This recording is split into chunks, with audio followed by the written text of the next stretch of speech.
Hello and welcome to my channel. This is actually the very first video of this channel and also my first YouTube video. So first I will do a little introduction of myself. I'm 19 years old, I'll turn 20 this month. I live in the Netherlands and I'm an aspiring artist. I've been active on Instagram for over 5 years, where I've been posting my drawings under the name 12 of Velvet, so feel free to check it out of course. I like Instagram, but it's mostly suitable for very short and concise posts and clips. And I want to tell more about what's going on behind the scenes, like my art processes, struggles, some tips, but also the personal stories behind my art. Besides that, my life isn't only about drawing. I do lots of other things as well, like crochet, sewing, singing, making jewelry, taking care of animals, writing, being in nature. So my plan for this channel is basically inviting you guys to my world and show what I do. So this first video is a combination of two subjects, nature and art. During the holidays I was on a vacation with my family to Norway. And I like bird watching and do it occasionally, but especially when I'm on vacation, because I hope to see new birds there. It was actually pretty hard in Norway to find birds, because the weather is very harsh there right now, with lots of snow and frost. But I did manage to spot a couple of species, and one of them was the Yellowhammer. Spotted not in a very natural area, but in a small village. And many small birds move to the villages and cities in the winter because it's warmer there and there's way more food. And this was also the case with my little Yellowhammers, because they were enjoying the bird feed that someone hung in their garden. It was perfect because I was able to look at them from quite a small distance. I decided to draw this little birdie. And this was the reference picture I used. It's from Pinterest, and there are countless of lovely animal pictures on there. For the Yellowhammer, there were also many beautiful options.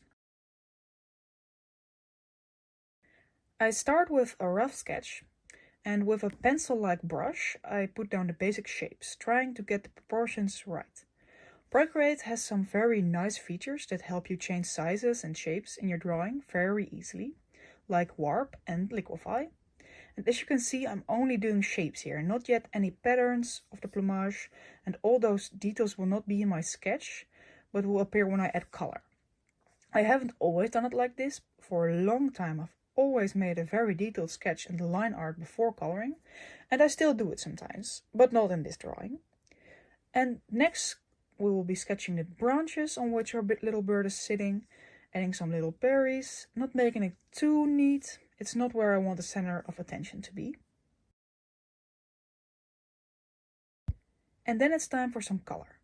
I start to fill in the whole bird with its base color, yellow of course, and I also color the sketch roughly. And now it's time for some details. I still use the same pencil-like brush. I want to make it semi-realism. So the colors, shapes and details will be realistic, but because of the brush it will still be, artsy and textured, which I wouldn't really have if I used an airbrush. And that brush is really nice to achieve realism or even hyperrealism if you're good with the airbrush, which I'm not. So slowly I'm adding details with tiny brush strokes that represent the little feathers of the birdie.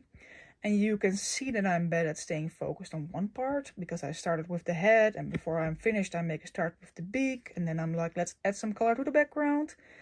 That last thing helps though, because colors look different on another background color. Now let's speed this up a little bit. Most of the time I start with lighter colors and add darker colors on top. We're going to the eye, giving it the right shape. And then I use a bigger size of my brush to put down some base colors of the breast and belly. And on top I put some smaller brush strokes with some new colors. Trying to get the pattern right, which was more complicated than I thought at first. Again, first light and then dark colors.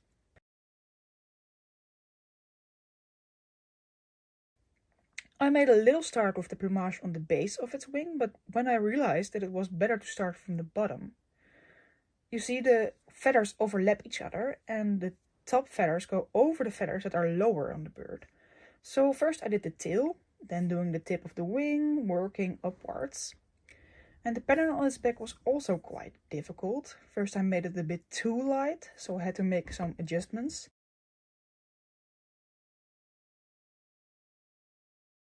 And when that was finished, the last little details on the claws and beak.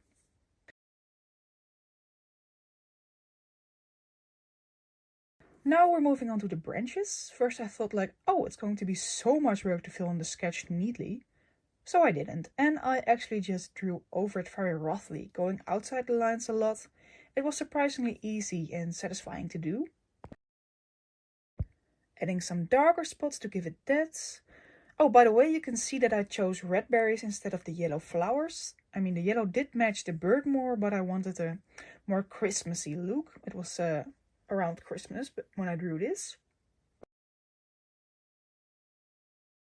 Some lighter edges, since needles are smooth and a bit shiny. Just like the little berries. Adding some overlap between the branch and the claws here. And then I suddenly saw that its little butt was a little bit off, so I fixed that. Now it's time for the background, and with the gouache brush from Procreate I added some blurry colors to make the background more vivid. And then of course for the Christmas look we needed some snow. We're doing it nice and blocky, but it did need a little bit more detail, some smaller dots with a lighter color, and a white blur at the bottom to make it look like there's snow in the landscape as well.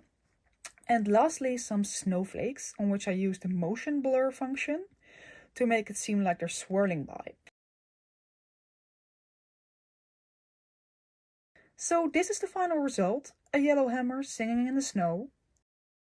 It's the third bird I drew in a row after these lovely ones, the willow tit and the bullfinch. I also saw these species on my vacation, and you can see that I drew these first, when I was still experimenting very much with drawing plumage. They're a lot less detailed, but I find them cute nevertheless. These three drawings would actually make great Christmas cards, I think, so that might be an idea for next Christmas. So I'd love to hear what you think about my drawing of the yellowhammer, and also of the other birds of course. Feel free to ask me any questions, or maybe you have tips for me, and let me know if you have suggestions for my next videos. For now, thank you so much for watching my video and staying with me through the whole process. I really hope you enjoyed it and maybe got a little inspired to watch some birds or even draw them. I wish you a very good day and hopefully until my next video.